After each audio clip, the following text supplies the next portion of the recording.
Welcome to the Connected Leaders Academy virtual conference designed to reshape your vision of transformation. As we navigate the evolving business landscape, our speakers will unveil innovative strategies to manage and initiate change.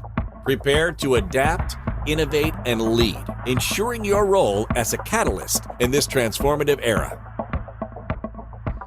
Well. Thank you for joining today's summit. And today I'm going to talk about a very, I think, timely topic. It's all in your head, how to master your mindset. And I say it's timely because, this time of the year, as we are about to end 2024 and start 2025, it's that time of the year where we're in reflection mode, right? We're at the end of the year where there's been weddings, there's been birthdays. As a matter of fact, my brother, him and his wife, they had a baby. My niece got married. As we get into 2025, there's going to be those New Year's resolutions, and when you go to the gym's going to be filled with people for at least maybe a couple of weeks because everyone has those fitness goals and things like that. So it's that time of the year where people are working kind of on their mindset to try to have the best year ever, right? So I think when we're talking about how to master your mindset, this is kind of that perfect time of the year. But as I thought about it more and more, I thought, we sort of have to address, what I'm calling the elephant in the room. The elephant in the room is that, there's a lot of anxiety out there. I mean, we had one of probably the most impactful elections, at least in my time. And a lot of people are worried. No matter which side of the aisle you're on, there is a lot of anxiety. There's a lot of unknown. And it's real, right? And there's a lot that is outside of our control, right? And so when things are outside of your control, you start to get a little bit uneasy. And beyond that, over the years, people have had to deal with things. I mean, there have been downsizing, companies have let people go. And that wasn't in their control. One day you have a job, the next day you get a phone call and you don't have a job. I was a part of a situation where I had to call people when I worked for a company in corporate America and let them know that they didn't have a job. That was not in their control.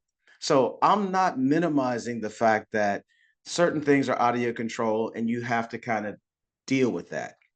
So I don't want to dismiss the fact that there are sometimes things that you can't control that makes you uneasy and gives you anxiety, right? So I don't want to dismiss that at all. But mastering your mindset, it starts with the understanding that there are things that you can't control. And for those things, you're not trying to master those things.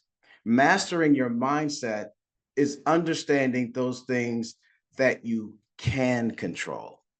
And how do you take those things that you can control and actually take control of them and have a better life, have a healthy life, and have a prosperous life? And so we're going to talk about that. We're going to talk about how do you separate those things that you can't control and take control of those things that you can control. And to do that, I'm going to talk about a story. Some of you guys may have heard of this story. It's a story of these identical twins. These identical twin boys had a father who was an alcoholic. The father was an alcoholic. He was an abusive man.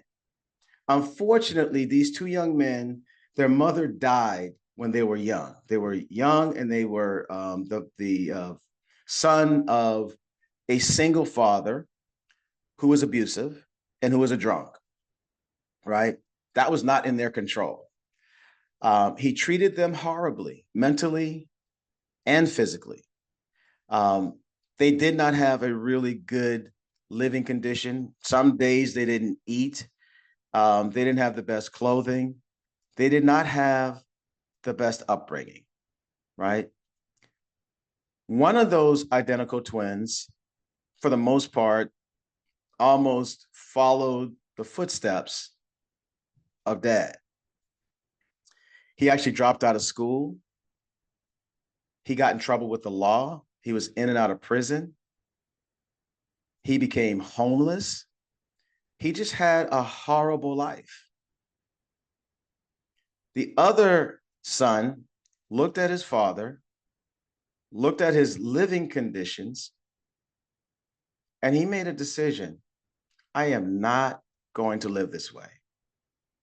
He decided, I am going to basically do the opposite that my father did. I am going to buckle down and do well in school. I'm going to have a prosperous life. He ended up doing well in school, college, advanced degrees. He was a businessman. He had a family, children, and had a successful life. These were identical twins that lived in the same household under the same conditions with the same father who was abusive, who was an alcoholic, but they turned out very, very different. You can say one went left and the other went right. Now, this was so fascinating to so many people that there was this reporter in that town that just had to find out, why did these two sons turned out so differently? So the reporter found these two brothers and decided, I have to find out, why did they turn out so different? So he interviewed both of these kids. Actually, I should say both of these men.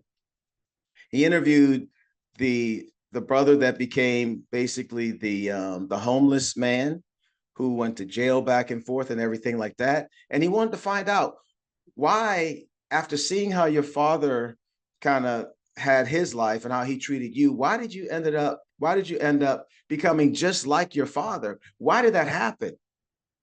And he said, growing up under my father's roof, looking at how he behaved, I thought that I had no choice.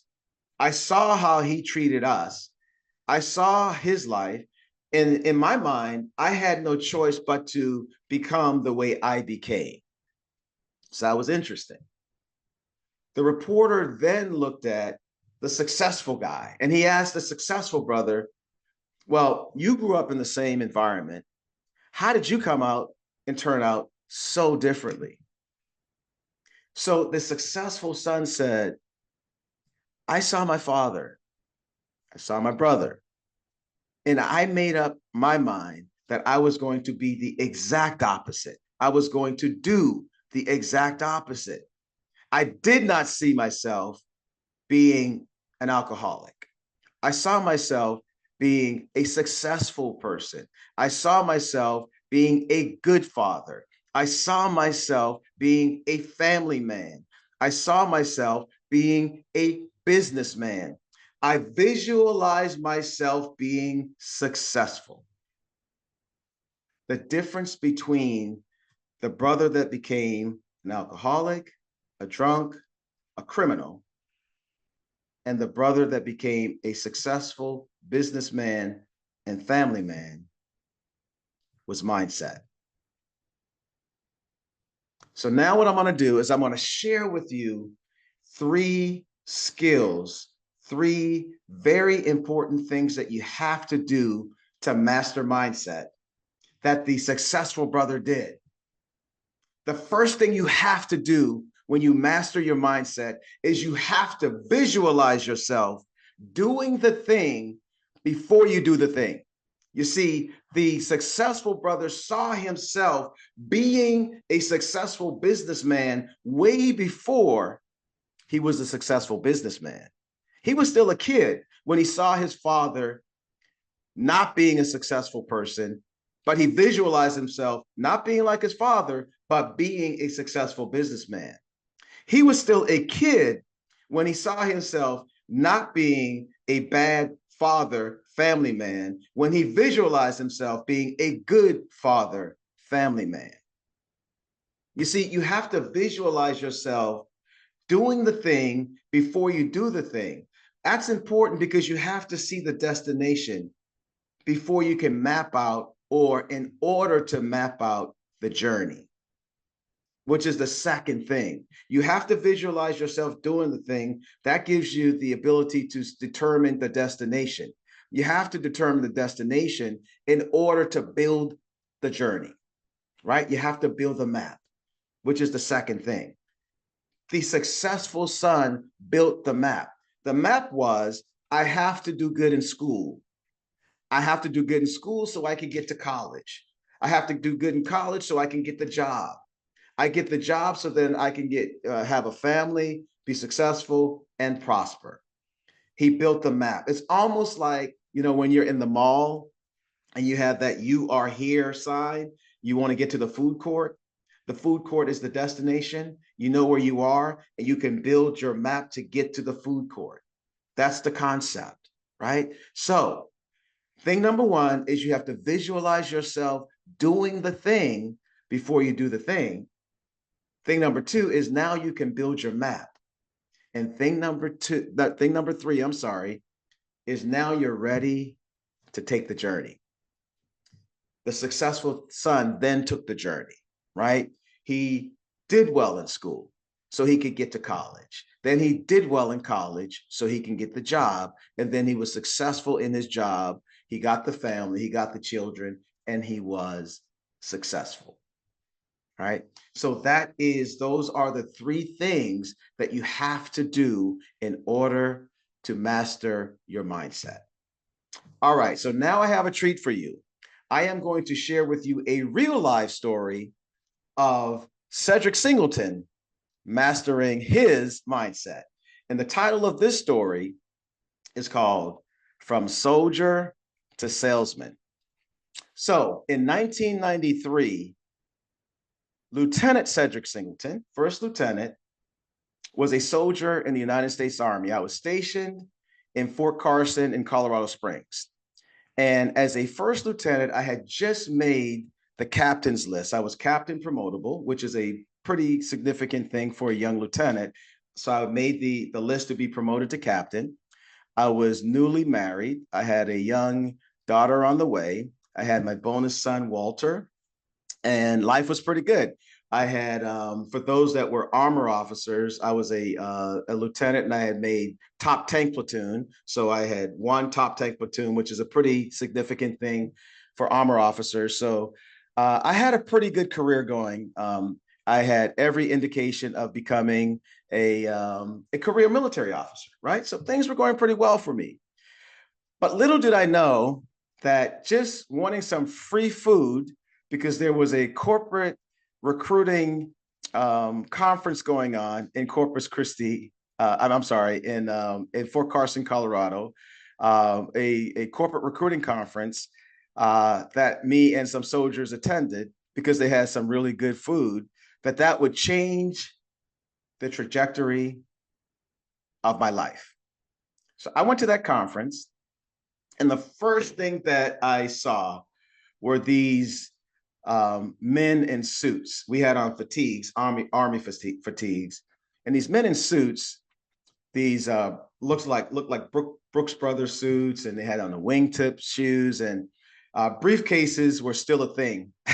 So they had the briefcases, and I mean, they just looked like GQ, and I was in awe, right? So they had these suits on, and they were from these Fortune 500 companies, and I mean, they just looked like important people, right?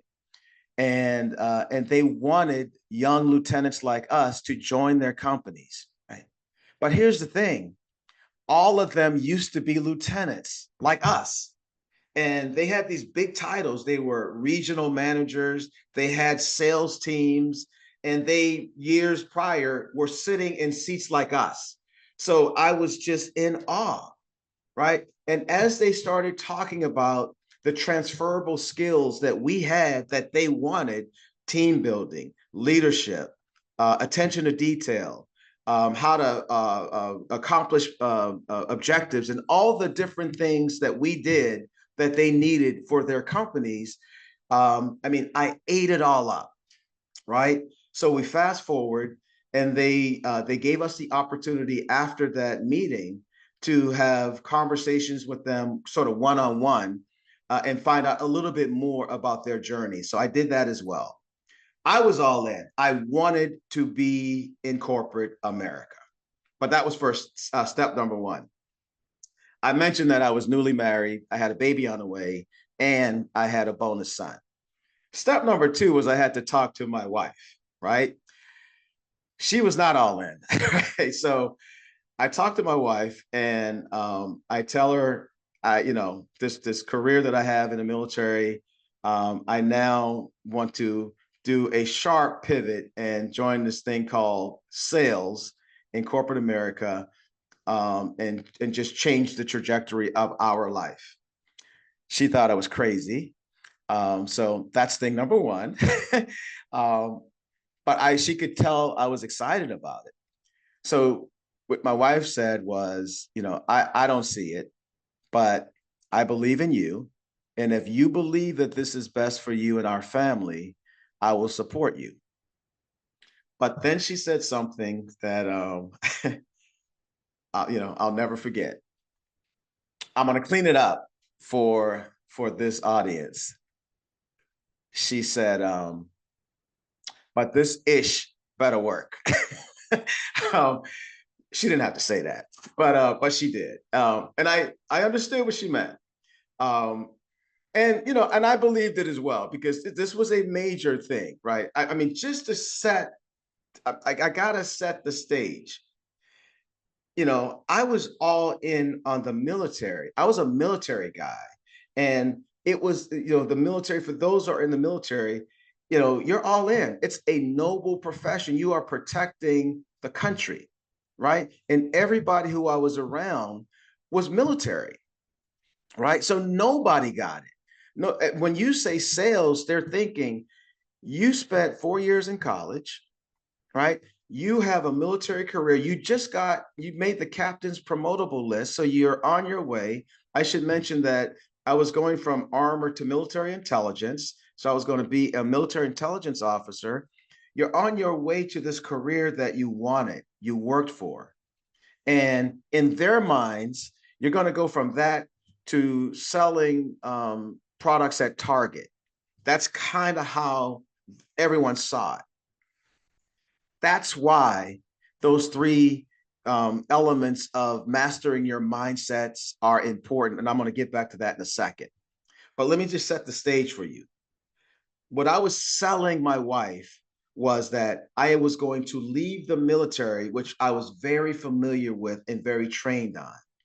I was going to leave a job that I was very familiar with and very trained on, to go do something that I had never done in a place that I had never been, Corpus Christi, Texas, doing a profession that I had never done, medical sales. So that was the background. And that's why being solid in mastering your mindset means you have to visualize doing the thing before you do the thing. It was clear to me that after talking to those former military officers who were now regional sales managers, after clearly understanding what that meant, I could visualize myself being a regional sales manager, right? I saw myself making a transition from the military, managing a sales territory as a sales executive. I understood what that meant, right? So I could visualize myself being a regional sales manager. I saw that destination. It's very important to clearly being able to do that thing, because now you can see that destination. After seeing that destination, I could map it out. I could map out the journey. I could understand what it means to do the training. And by the way, I worked for Abbott Laboratories.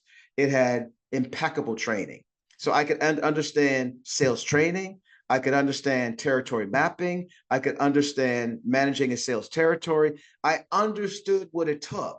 So I could map out that journey. And that was clear to me what it meant to get there. I understood what that journey looked like, right? And then the third part, remember, You had to visualize doing the thing, you had to build your map, and then you had to take that journey. And I will tell you this, the minute I touched down in my territory, it was like a battery was in my back. Like my wife said, the ish had better work. It was clear to me the minute I touched down, it was on and popping. I managed my territory like I managed my platoon. I went throughout South Texas like I was managing a tank platoon, right? And just to give you a little bit of how that looked, there was a stack ranking. When I first got in Corpus Christi, Texas, my territory was ranked. There was 126 territories in our company. My territory was ranked 118 out of 126. It was next to almost at the bottom. In 18 months, it went from 118 to number 12. I was not playing. My wife and I made it to President's Club. We took a trip to Hawaii because we were among the top territories. I'm not bragging, I'm just saying. I did become a regional manager, and beyond my territory, my sales career, I would put up against anybody. I was just that dude. Again, not bragging, just saying, right? But I'm going to close with this because I know I'm running up on time. The key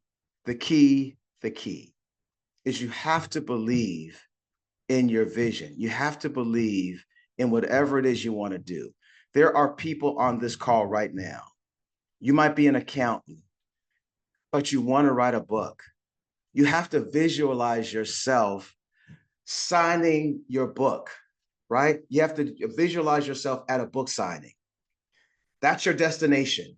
Once you visualize yourself at that book signing, now you can map out where you are right now so you can map out that journey. And once you map out that journey, then you can start the process of taking that journey. It's very important to determine what's going to make you happy so you can master your mindset, take those 3 steps, and start that journey. I am coming up on time. This has been an absolute pleasure. Make 2025 the year that you master your mindset. This has been great. You enjoy the rest of the summit. I love doing these things because I hope I touch somebody. Have a great rest of the summit. Enjoy. Thank you. Thank you for participating in today's enlightening session. As we transition to our next expert, remember that each strategy and insight is a step toward becoming a transformative leader in your field. Visit connectedleadersacademy.com to stay engaged and informed. The journey of change is ongoing. Let's move forward together.